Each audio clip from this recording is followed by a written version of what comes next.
Welcome to the Slop Temple. We pray this video helps. You begin by defining exactly how you will use the image, commercial, editorial, or personal, because that shapes permissions.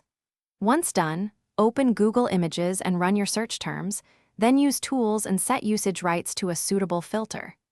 Make sure to click through to the image's hosting page and record the source, stated license, and upload date so you have evidence of terms before proceeding. Now you verify the license on the hosting page rather than trusting Google's label, because the page holds the authoritative terms. Read the Creative Commons or site-specific permissions to confirm allowed uses and restrictions like modifications or commercial use. If the license requires attribution, copy the author's name, image title, license type, and link for credit. If anything is unclear, contact the rights holder. Finally, download the image and save a screenshot of the license and hosting page as documentation, because records protect you later.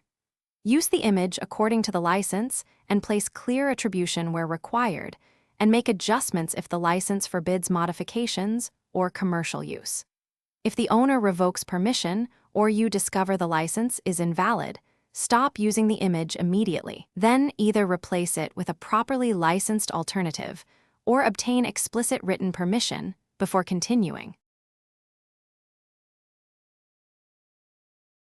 Thanks for watching. Consider subscribing if we helped you.